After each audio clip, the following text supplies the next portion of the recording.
오늘 말씀은 창세기 17장 9절에서 27절까지 말씀입니다. 자, 제가 한 절 읽고 여러분 한 절 읽고 교독하겠습니다. 하나님이 또 아브라함에게 이르시되 그런즉 너는 내 언약을 지키고 내 후손도 대대로 지키라.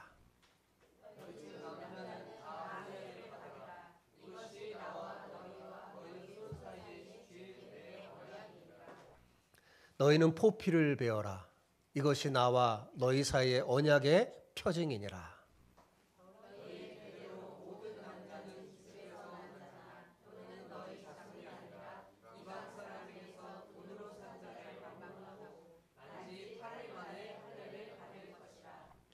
너희 집에서 난 자든지 너희 돈으로 산 자든지 할례를 받아야 하리니 이에 내 언약이 너희 살에 있어 영원한 언약이 되려니와.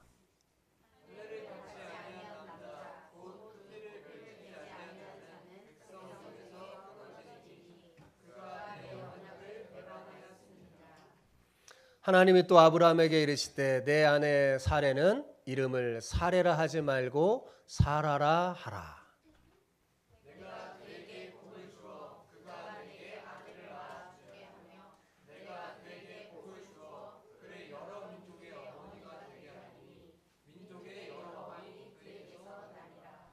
아브라함이 엎드려 웃으며 마음속으로 이르되 100세 된 사람이 어찌 자식을 낳을까? 사라는 90세니 어찌 출산하리요 하고.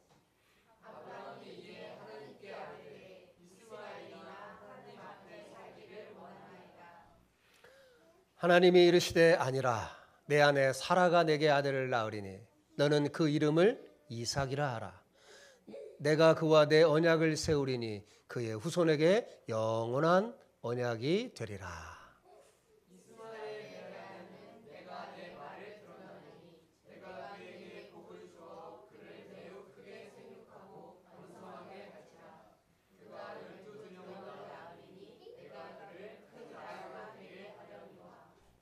내 언약은 내가 내년 이 시기에 사라가 내게 낳을 이삭과 세우리라.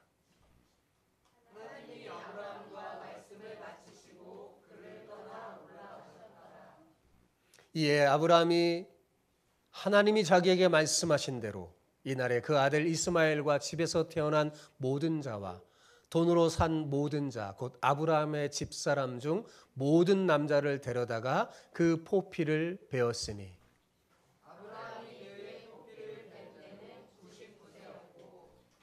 그의 아들 이스마엘이 그의 포피를 벤 때는 13세였더라.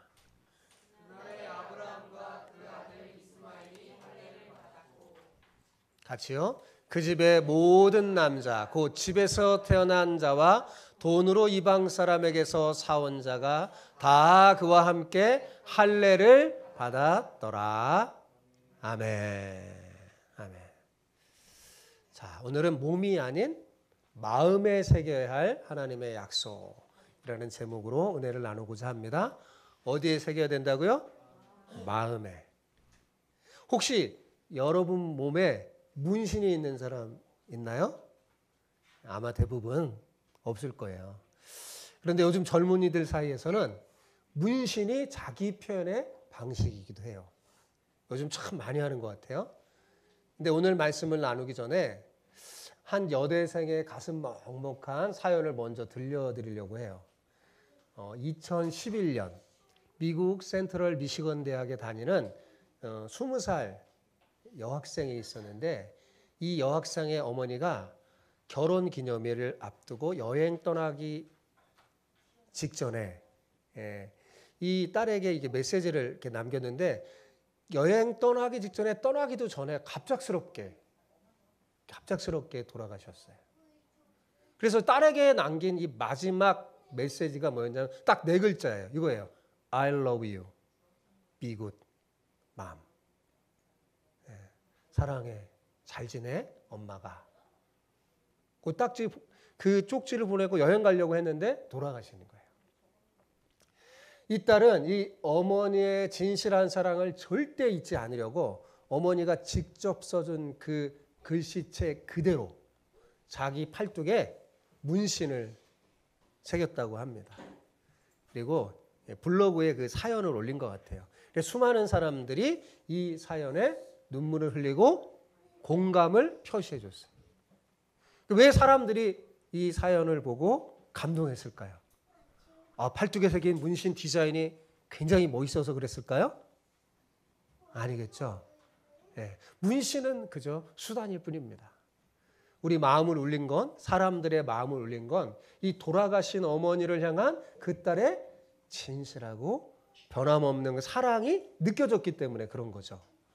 그런데 여러분, 세월이 흘러서 만약에 이 딸이 어머니를 향한 그 진실한 사랑을 잃어버린다면 그 몸에 새겨진 그 문신은 무슨 의미가 있을까요? 지워지지 않는 단순한 상처나 흔적일 뿐 아무 소용이 없게 될 겁니다. 그렇죠? 그러니까 이 문신을 가치 있게 만드는 건 사실은 문신 그 자체가 아니라 그 사랑을 간직하려는 뭐예요? 진정한 마음이니까요. 그러니까 마음이 사라지면 아무것도 아닌 게 되는 거죠. 오늘 저와 함께 말씀을 같이 나누려고 하는 본문 속의 주인공 아브라함도 몸에 새겨진 사랑의 증표가 있었어요. 그게 뭐예요? 대답을 안 해주네요. 그게 뭐예요? 그게 할례였어요. 할례. 이 할례는 문신처럼 단순한 표식이 아니라 하나님의 영원한 언약을 몸에 새기는 증표였어요. 오늘 말씀을 통해 하나님이 아브라함에게 명령하신 이 할례의 진정한 의미를 여러분 살펴보면서 우리 몸이 아닌 뭐예요? 마음속에 하나님의 약속을 깊이 새기고 깨닫는 그런 시간이 됐으면 좋겠습니다. 진정한 믿음은 뭐냐? 우리 마음에 무엇을 새기고 또 그것을 어떻게 삶 속에서 살아내느냐에 달려있는 거예요. 옆에 계신 분과 이렇게 축복하면서 인사해 봅시다. 하나님의 약속을 몸이 아닌 마음에 새기세요. 오늘 짧죠? 한번 해보세요. 시작. 하나님의 약속을 몸이 아닌 마음에 새기세요. 아멘. 하나님의 말씀은 귀로 듣는 게 아니에요. 또 몸만 새기는 게 아니에요. 이스라엘 백성도 몸에 이렇게 글씨로 쓰고 새기기도 했거든요. 근데 진짜는 어디에 새겨야 돼요? 마음에 새겨야 되는 거죠. 아브라함의 이름을 아브라함으로 바꿔주신 후에 하나님은 아브라함과 그의 후손들에게 언약을 지키라라고 명령하셨어요. 왜요? 아브라함이 그 전에 언약을 벌써 깨트려 버렸잖아요. 그죠? 그래서 언약을 지키라 명령하면서 이번에는 언약만 지키라고 한 게 아니라 할례를 행하라고 하시면서 이것이 바로 언약의 표징이다라고 말씀하셨어요. 근데 사실 여러분 성경은 몸에 뭔가 문신하는 걸 금합니다. 몸에 뭔가를 새기는 걸 금해요. 왜 금하는 줄 아세요? 그것은 고대에 그 사람들이 이방신을 섬기는 사람들이 그 문신을 부적이나 보호수단으로 사용했기 때문에 그렇습니다. 그러니까 한마디로 문신은 우상숭배와 깊은 연관이 있는 거예요. 그래서 문신의 기원을 따져가면 별로 좋지 않아요. 우상숭배와 연관이 있는 거죠. 그래서 오늘날도 이스라엘 사람들은 문신을 잘 하지 않습니다. 문신을 피하는 경향이 있어요. 하지만 이스라엘 백성은 이 문신보다도 훨씬 더 중요하고 강력한 언약의 증표를 몸에 새겼는데 그게 뭐라고요? 그게 할례입니다. 이것은 하나님과 특별한 관계를 상징하는 표식으로 몸에 새긴 하나님의 사랑의 증표였어요. 하지만 안타깝게도 시간이 지나면서 이스라엘 백성들은 몸에 새긴 이 할례 자체만 중요하게 생각하고 그걸 자랑하고 그러면서 할례의 진짜 의미는 잊어버린 거예요. 할례의 진짜 의미는 뭘까요? 하나님과의 언약을 잊어버리지 않는 거예요. 하나님을 향한 헌신과 사랑을 잊어버린 채 믿음에서 멀어졌어요. 언약을 잊어버리지 말라고 할례를 줬는데 언약은 잊어버리고 뭐예요? 할례만 남아버린 거예요.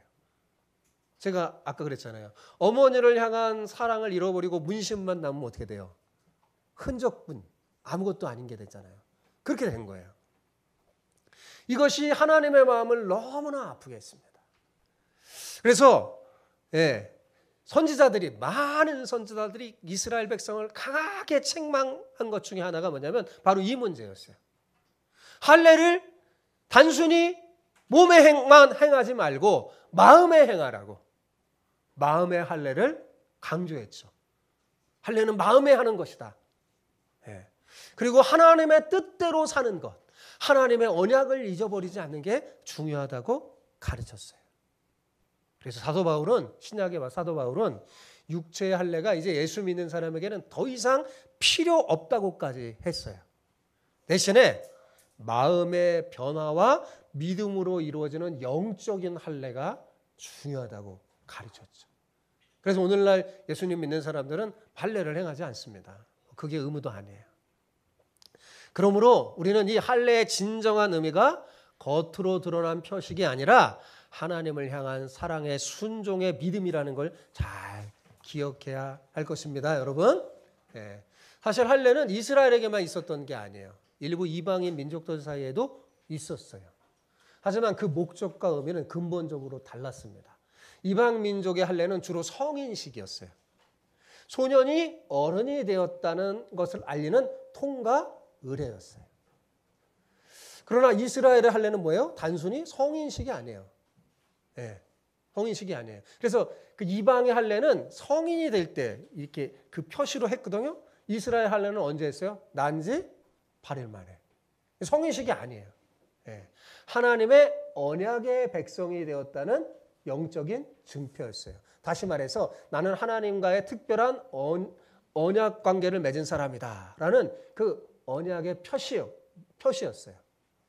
여러분, 하나님께서 아브라함에게 할례를 명하신 가장 중요한 이유가 무엇일까요? 계속 제가 설교하면서 말했는데 왜 할례를 행하라고 했을까요? 언약을 영원토록 기억하게 하기 위함입니다. 자꾸 언약을 잊어버리고 하나님의 말씀을 잊어버리고 살지 않으니까 그것을 잊어버리지 말라고 하나님이 할례를 행하라고 한 거예요. 그래서 언약의 표징이니라 그런 거예요. 몸에 새겨진 이 표식은 대대로 하나님의 언약을 잊지 않도록 하는 강력한 기억장치 역할을 한 거예요. 이를 통해서 언약 백성으로서의 정체성을 굳게 지키도록 한 거죠. 참고로 할례는 오늘날 포경 수술과 아주 유사한 겁니다. 놀래네 이렇게. 남자애들은 이제 막 그거 무서워해 이제. 이스라엘 남자는 언제 한다고요? 난지 8일 만에 받았어요. 자, 그런데 중요한 게 여러분, 하나님께서 아브라함에게 할례를 행하라 라고 이렇게 명하실 때 그 대상이 아브라함 본인과 그의 자손에게만 국한된 걸까요? 오늘 읽어보니까 아니었어요. 이스라엘 사람에게만 한 게 아니었어요. 그러니까 이스라엘 사람이 얼마나 오해한 거예요. 그죠? 자, 12절 볼까요? 그런지 아닌지. 자, 12절 시작. 너희의 대대로 모든 남자는 집에서 난 자나 또 너희 자손이 아니라 이방 사람에게서 돈으로 산 자를 막론하고 난 지 8일 만에 할례를 받을 것이라. 자, 그러니까 자, 여기 잘 보세요. 여기 모든 남자는 이스라엘 모든 남자예요? 이방인들 다 포함한 모든 남자예요? 이방인 다 포함한 거예요. 이스라엘 사람만 해당되는 게 아니에요. 할례는 이스라엘 사람만의 특권이 아니었어요. 처음부터. 요거만 잘 읽어봐도. 그죠? 하나님은 이스라엘 자손뿐만 아니라 그 집에서 태어난 종, 돈으로 산 종, 심지어 이방인까지 모두 포함해서 남자라면 어떻게 해요? 할례를 받으라고 명령한 겁니다. 즉 할례는 혈통을 넘어선 하나님의 보편적인 언약의 표식이었어요. 그러므로 할례는 단지 이스라엘 사람에게만 해당되는 옛날 이야기가 아니라 자, 오늘날 하나님 믿는 우리에게 해당되는 걸까요? 안 되는 걸까요? 해당되는 거죠. 우리는 무슨 할례를 받아야 될까요? 마음의 할례. 영적인 할례를 받아야 되는 거예요. 하지만 이스라엘 백성은 훗날 이 넓은 의미를, 할례의 진정한 의미를 오해했어요. 그들은 할례를 자신들만의 특권으로 여겼고 이방 사람들을 배척하는 근거로 삼았어요. 근데 얼마나 바보 같아요. 창세기 벌써 할례를 명할 그 시기에 벌써 오늘 본문 창세기 17장 12절만 읽어도 자기들이 잘못된 거 금방 알 텐데. 그죠? 이 편견이 얼마나 무서운 건지 몰라요. 자기들만의 특권으로 여긴 거예요. 그리고 이방인을 배척했어요. 혈통에만 집착하면서 자기들만이 하나님의 복 받을 자격이 있다고 생각한 거죠. 이러한 배타적 민족주의가 결국 잘못된 유대주의를 낳은 거예요. 그 모습이 지금 이스라엘 오늘날에도 있는 거예요. 저 사람들이. 이스라엘 사람들 뭔가 단단히 착각하고 있어요. 자기들만의 특권, 선민의식 아직도 있어요. 이스라엘 사람들이. 그리고 다른 나라를 무시해버려요. 아주 비성경적인 거죠. 잘못된 거예요. 성경을 오해한 거죠. 이것은 복을 흘려보내라는 하나님의 본래 뜻을 자기들만의 안에 가두어 버린 거예요. 이스라엘 백성의 시작은 아브라함이거든요. 하나님이 아브라함에게 복을 주면 뭐냐면 네 복을 흘려서 너 천하 모든 만민에게 복을 흘려보내는 사람이 되라라고 아브라함을 택한 건데 이거 잊어버린 거예요. 여러분 우리가 보통 누군가를 만날 때 아, 저 사람이 내게 이득이 될까 하며 계산하면서 덕을 보려고 사람들이 만나요. 보통. 그죠? 만나면 아, 나에게 이득이 될까? 이득이 안 되면 피해버리고 이러잖아요. 근데 여러분 하나님의 뜻은 정반대입니다. 하나님은 우리가 다른 사람에게 덕을 베풀고 우리를 통해서 다른 사람이 복받기를 원하는 거예요. 이것이 하나님이 아브라함에게 주신 약속의 핵심이었어요. 여러분 하나님이 아브라함을 처음 만날 때 창세기 12장 기억나나요? 하나님이 뭐라고 그랬어요? 너는 복이 될지라 그랬죠. 뭐가 될지라고? 복이 될지라 그랬어요. 그 말씀의 뜻은 아주 명확합니다. 아브라함 그가 만나는 사람, 그가 사는 곳, 사는 땅, 그가 가는 곳 모두 그로 인해서 복을 받게 될 것이다 라는 뜻입니다. 그러니까 여러분 하나님이 우리에게 원하시는 것은 남들에게 뭔가 내가 막 이렇게 받는 그 복을 많이 받아라 그런 뜻이 아니라 나를 통해서 세상에 흘러가는 복. 내가 너에게 복을 줄 테니까 너는 그 복을 어떻게 해요? 흘려서 세상 가운데 흘려보내라 라는 거예요. 이것이 하나님의 우리를 향한 위대한 원대한 계획입니다. 아브라함에게 너는 복이 될지라 그 말은요 오늘 우리에게 한 말이에요. 그리스도인은 뭐가 돼야 돼요? 복이 돼야 돼요. 그래서 제가 복동이라고 그랬잖아요. 복동이에요. 자, 이것을 가장 잘 드러내준 구약의 인물이 누구냐? 앞으로 살펴볼 건데 요셉입니다. 요셉은 그것을 아주 잘 보여줬죠. 그는 가는 곳마다 자기와 관계를 맺은 사람마다 어떻게 해요? 복받게 됐어요. 성경 보죠. 요셉하고 관계를 맺은 사람 다 어떻게 돼요? 복을 누려요. 요셉이 가는 곳마다 복을 누려요. 노예로 팔려간 보디발 장군 집 어때요? 누구 때문에 형통했다고 성경에 기록됐어요? 요셉 때문에. 그죠? 심지어 감옥도 복을 받았어요. 예, 감옥 자체도 요셉이 감옥에 들어가니까 감옥이 달라져요. 특히 거기에 보면 옛날에는 억울하게 갇힌 죄수들이 많아요. 억울한 죄수들이 많아요. 이 억울하게 감옥에 갇힌 이 죄수도 요셉 덕분에 복을 받고 어떻게 해요? 풀려나게 되고 나중에 그렇죠? 형통하게 됐어요. 이것이 바로 하나님이 쓰시는 복덩이의 모습이에요. 여러분, 그게 우리가 그렇게 살아야 된다는 거예요. 하나님은 아브라함과 그의 후손이 이런 복의 통로가 되기를 원하는 거예요. 이런 복이 되기를 원하는 거예요. 여기서 중요한 점은 이 복은 뭐예요? 단순히 혈통에만 국한된 거예요? 아니죠. 처음부터 그게 아니라고 계속 말해주고 있어요. 하나님은 너희 혈통만이 아니라 그러잖아요. 할례도 행하라고 할 때. 그죠? 너희 혈통만이 아니라 예. 그죠? 예. 혈통이 아니에요. 그럼 뭐가 중요한 걸까요? 믿음. 믿음과 관계되어 있는 거예요. 아브라함에게 속해 하나님을 알고 경외하는 사람 모든 사람에게 다 해당되는 거예요.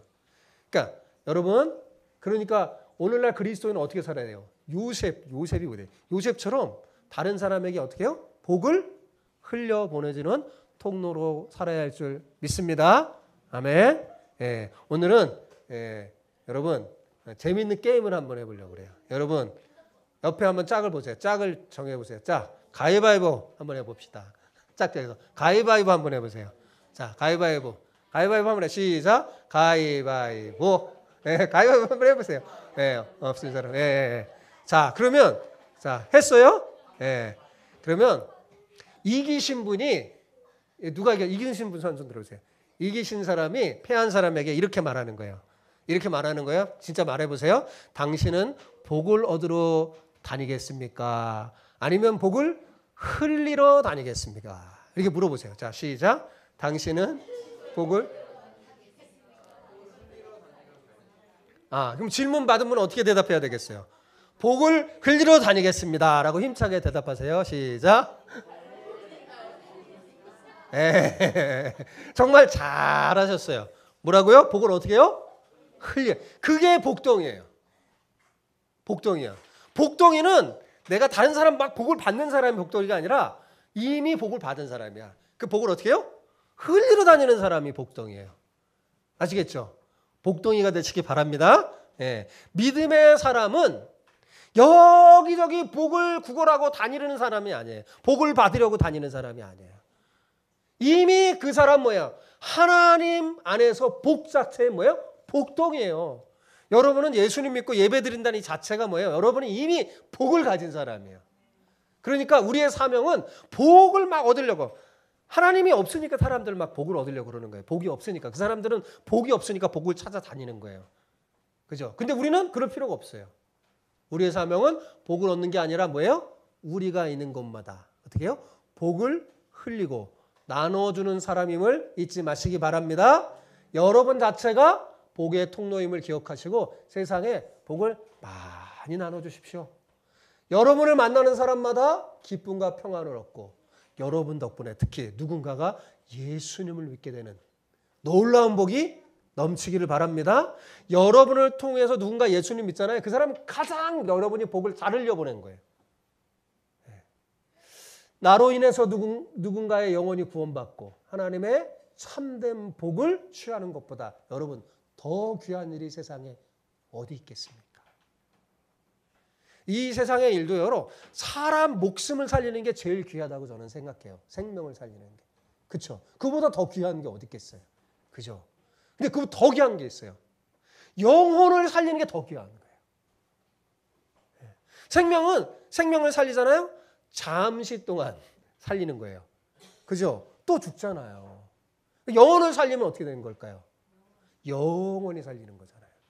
이거보다 더 귀한 게 여러분 어디 있겠습니까, 여러분? 저는 여러분 모두가 이런 복덩이로 살기를 소망합니다. 예. 이 복덩이로 사는 사명을 잊지 않게 하려고 하나님께서 우리에게 뭐예요? 할례를 명하신 거예요. 한번 생각해 보세요. 자, 할례를 행한 아브라함은 하루도 빠짐없이 그 표식을 볼 수밖에 없어요. 왜요? 화장실 갈 때마다 쳐다봐야 되잖아요. 그죠? 일상생활 할 때마다 자기의 가장 중요한 그 부분에 새겨진 표식을 마주해야 됐어요. 이제 아브라함 이후에 하나님을 믿는 모든 사람은 내가 하나님을 믿는 사람이 표식을 보게 된 거예요. 그때 당시는 이렇게 할례를 행한 사람과 그렇지 않은 사람 이렇게 나눠지는 거예요. 표시가 딱 되는 거예요. 그래서 날마다 자기가 잊어버리고 살래도 잊어버리지 그렇지. 나는 하나님을 경외하는 사람이지. 알 수 있을까요? 없을까요? 늘 보는 거예요. 아는 거예요. 잊어버리지 않도록. 그래서 이것은 뭐냐면 아브라함이 절대로 하나님의 언약을 잊지 않도록 하는 뭐예요? 강력한 장치였던 거예요. 결국 할례는 하나님의 약속을 절대 잊지 말라고 가장 은밀한 곳에 새겨진 영구적인 사랑의 표식이었어요. 이왕 복용수를 할 바에 여러분 나는 영적인 마음의 할례를 한다. 그러고 하면서 남자애들 하시기 바랍니다. 근데 여러분 이 할례를 명한 다음에 더불어 뭐도 바꿔주셨어요? 하나님이 이름도 바꿔주셨어요. 그죠? 이름도 바꿔주셨어요. 자, 이름은 어떻습니까? 이름은 어때요? 매일매일 다른 사람에게 내 이름이 불려져요? 안 불려져요? 대답이 잘 불려져요? 안 불려져요? 불려지잖아요. 그죠? 매일 한 번 이상은 불려질 거예요. 이름이. 그죠? 불려져요. 매일 사람들에게 불리면 내가 누구구나 라고 나를 알게 되죠. 나의 정체성을 상기시키는 강력한 수단이죠. 부른단 말이야. 상륜아. 그리고 예, 아 내가 상륜이구나. 상륜을 잊어버렸다가도 그래 내가 상륜이지. 예, 우리 집에 복덩이 막내딸, 막내 아들 미안해요, 막내. 이렇게 딱 안단 말이야. 예. 자, 근데 잡으세요. 아브라함의 이름이 뜻이 뭐예요? 여러 민족의 아버지 그러잖아요. 사람들이 매일 여러 민족의 아버지요. 이렇게 아브라함의 이름을 부를 때마다 아브라함 뭐예요? 그래 나는 여러 민족의 아버지지 라는 걸 생각하게 될까요? 안 될까요? 되겠죠. 예, 그럴 겁니다. 자신이 단순히 한 가장의 아버지가 아니라 모든 민족에게 복을 흘려보내는 통로로 살아야 함을 매 순간 인식하게 되는 거예요. 사라도 마찬가지죠. 자, 원래 사레였잖아요. 사라의 이름의 뜻이 뭐예요? 여러 민족의 어머니라는 뜻이잖아요. 그러니까 사라라고 여러 민족의 어머니라는 이름이 불릴 때마다 그녀 역시 자신이 단순히 한 가장의 어머니가 아니라 모든 민족의 어머니가 돼서 복을 흘려보내야 되는 거다라는 것을 깨닫게 되는 거죠. 하나님께서 아브람과 사레의 이름을 아브라함과 사라라고 바꿔주신 이유가 바로 여기에 있어요. 자, 둘 다 공통점이 있죠. 둘 다 뭐예요? 하나님의 언약을, 정체성을 잊어버리지 않고 기억하게 하려고 그런 거예요. 자, 여기서 저는 아버지와 어머니의 정체성을 발견했어요. 아버지와 어머니의 정체성이 뭔지 아십니까, 여러분? 부모된 여러분, 부모님들 잘 들으시기 바랍니다. 아버지와 어머니는 아내와 남편 그리고 자녀에게 복을 주는 사람입니다. 뭐라고요? 복을 주는 사람이에요. 여러분이 아버지라면 아내에게, 자녀에게 뭐 주는 사람이라고요? 복을 주는 사람. 여러분이 아내라면 남편에게, 자녀에게 뭐요? 복을 주는 사람이에요. 여러분, 이걸 절대 잊지 마시기 바랍니다. 부모는 복을 주는 사람이에요. 근본적으로 복을 주는 존재예요. 그래서 우리의 영원한 부모이신 하나님이 어때요? 친히 본을 보여주셨죠. 하나님은 어떤 분이냐? 복을 주시는 분이에요. 그죠? 우리의 부모가 돼 복을 주시는 분이에요. 그런데 여러분, 하나님은 부모인 우리가 단지 한 가정의 부모가 아니라 하나님 나라의 부모가 되기를 원하신 거예요. 하나님의 마음을 품고 서로 사랑하면서 복을 주는 어른이 되시기를 바랍니다. 저는 부모된 우리 모두가 하나님 나라의 어른이 되었으면 좋겠습니다. 예, 예. 우리는 그래서 한 가족으로 이 교회 안에서 그걸 연습하는 거예요. 예.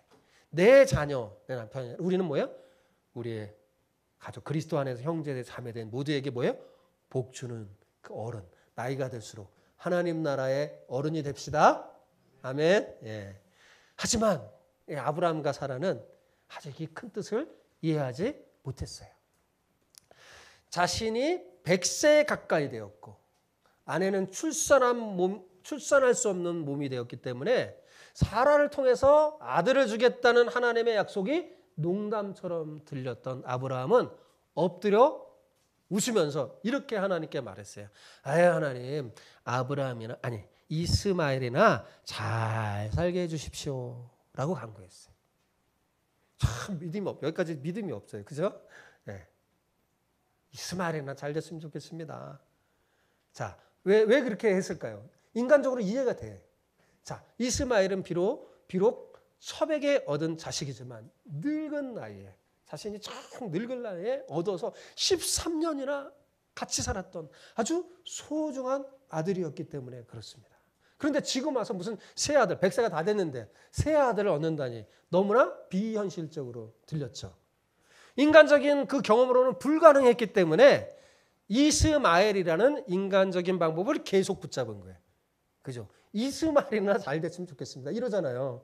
그죠? 그러나 하나님은 그런 그의 믿음 없음을 책망하지 않으시고 아직 태어나지도 않은 아들 이름까지 알려줍니다. 너 낳을 거야? 아니야. 너 사라에게서 아들 낳을 거야. 그 낳으면 이름을 이렇게 줘요. 뭐라고 지으라고 그랬어요? 이삭이라고 줬어요. 직접 하나님이 지어주신 이름이에요. 예. 그리고 뭐라고까지 말하냐면 내가 그 아들하고 언약을 세울 거야. 이렇게 하나님께서 말해요. 자, 이삭이라는 이름 뜻이 뭔지 아세요? 웃음이에요. 아까 하율이가 딱 웃었을 때 이삭이 생각이 났어요. 네, 웃음이에요. 웃음. 네. 참 하나님은 놀라운 진짜 지혜를 갖고 있는 것 같아요. 아브라함이 믿음이 없어서 웃었는데 그 웃음을 하나님은 진짜 웃음으로 바꿔주셨죠. 그죠? 아브라함은 믿지 못해서 웃었잖아요. 믿지 못해서. 그러니까 이런 웃음을 무슨 웃음이라고 그래요? 헛웃음이라고 그러잖아요. 그죠? 근데 하나님께서는 그에게 진정한 기쁨의 웃음을 선물해 주신 거예요. 하나님의 언약을 상속받을 자는 인간적인, 아브라함의 인간적인 바람인 이스마엘이 아니라 누구예요? 이삭이었기 때문입니다. 여러분, 이삭은 인간적인 방법이나 불신앙의 방식을 상징하는 그런 존재예요. 그리고 가정에 불화를 가져다 주는 존재죠. 하지만 이삭은 오직 하나님의 권능으로 태어난 기적의 아이며 웃음을 가져다 주는 존재예요. 여기 사랑하는 자녀 여러분 부모에게 진정한 웃음을 가져다 주는 기적의 아이가 되시기 바랍니다. 아멘. 라온이 아멘. 아멘. 기적의 아이 라온이가 기적의 아이. 혹시 그런데 여러분의 삶에 혹시 이스마엘 같은 요소가 있다면 어떻게 될까요? 빨리 내려놔야 돼요.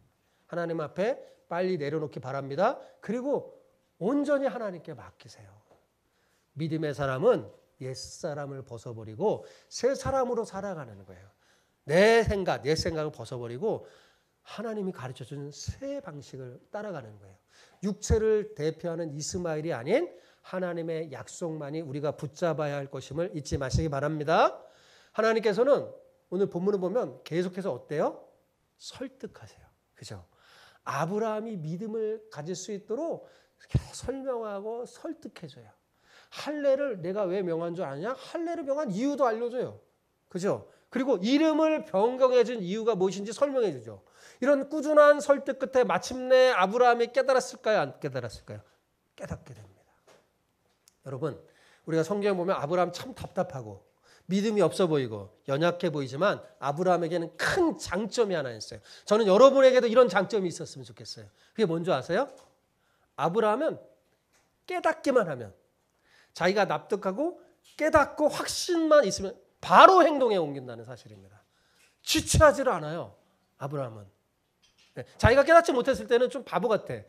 왜 이렇게 연약하고 막 이런데 깨닫잖아요? 그러면 바로 해버리는 아주 큰 장점이 있습니다. 자, 23절 볼까요? 23절 같이 읽어봅시다. 시작. 이에 아브라함이 하나님이 자기에게 말씀하신 대로 이날에 그 아들 이스마엘과 집에서 태어난 모든 자와 돈으로 산 모든 자, 곧 아브라함의 집사람 중 모든 남자를 데려다가 그 보피를 베었으니.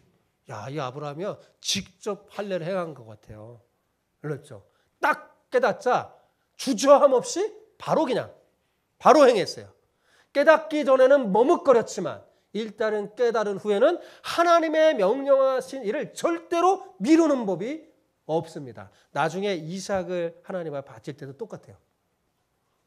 막 일찍 일어나갖고 막 새벽에 일찍 일어나서 해버려요. 깨달으면 그냥 바로 해버리는 거예요. 그는 하나님의 말씀하신 언약 바로 그날 순종했어요. 이것이 바로 하나님이 원하시는 믿음입니다. 여러분, 구슬이 서말이라도 뭐예요?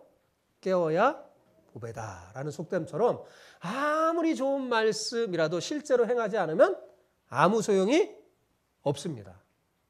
아무리 말씀을 많이 들어도 삶이 변하지 않는다. 그 이유는 아주 간단해요. 왜 그럴까요? 말씀을 많이 들었는데, 여기도 많이 들었는데 내 삶이 변하지 않는다. 왜 그럴까요? 적용에 실패했기 때문에 그럽니다. 행하지 않으니까요. 그래서 행함이 없는 믿음이 죽은 믿음이라고 그런 거예요. 목마른 사람이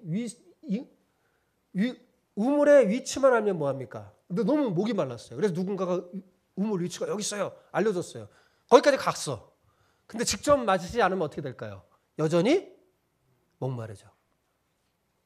여러분, 예수님이 여기 와서 직접 우리 주마음교회에서 강사예요. 일일 강사로 와갖고 예수님이 설교한다고 해도 그 예수님의 말씀을 삶에 적용하지 않으면 어떻게 될까요? 아무 소용이 없어요. 예수님이 설교해도. 그죠? 여러분, 우리는 듣는 것에만 머무르지 말고 아브라함처럼 삶에 적용하면서 그 복을 경험해야 할 줄 믿습니다. 이제 말씀을 정리합시다. 여러분, 우리가 말씀을 듣고 감동하고 은혜를 받았다면 어떻게 해요? 그것을 실제로 삶에 적용해야지 그게 진짜 은혜가 되는 거예요. 가슴 벅찬 감동보다도 그 말씀을 현실에 적용하는 게 훨씬 더 중요합니다.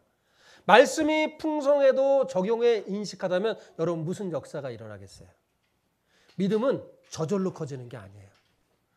적용의 크기가 믿음의 크기예요. 적용하면서 믿음이 커지는 거예요. 여러분, 순종의 크기가 영성의 크기입니다. 하나님 앞에 순종하면서 하나님을 알게 되는 거예요. 내 영성이 자라나는 거예요. 은혜와 말씀은 이미 풍성해요. 우리 가운데 진짜 하나님의 은혜와 이 말씀은 풍성하게 있어요. 근데 자, 여기에서 우리가 필요한 거 뭘까요? 그 은혜와 말씀을 내 삶에 옮겨 적용하는 순종입니다. 여러분, 오늘날 우리에게는 아브라함 시대보다 훨씬 더 풍성한 하나님의 말씀이 있어요. 마치 영적인 뷔페 식당에 와 있는 것과 같아. 여러분, 뷔페 식당에 와 있으면 거기서 우리가 할 일이 뭐예요? 맛있게 골고루 먹는 거죠. 내가 먹고 싶은 거 먹어야 되는 거잖아요. 안 먹으면 어떻게 될까요? 그림의 떡이 될 거예요.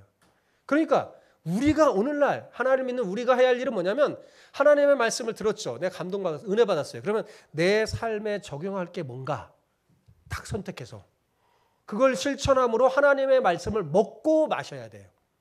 뭐 오늘 제가 설교한 것 막 다 못하더라도 오늘 목사님이 설교한 말씀 중에서 내가 먹어야 할 적용할 게 뭔가 딱 선택해서 뭐예요? 그거 실천하는 거예요. 먹는 거예요. 그래야지 뭔가가 달라지는 거예요. 그래야 영적인 배고픔과 그 다음에 목마름이 해소가 됩니다. 말씀을 많이 듣는 것보다도 들은 말씀 중에서 단 한마디라도 삶에 적용하는 것이 훨씬 중요하다는 사실을 잊지 마시기 바랍니다.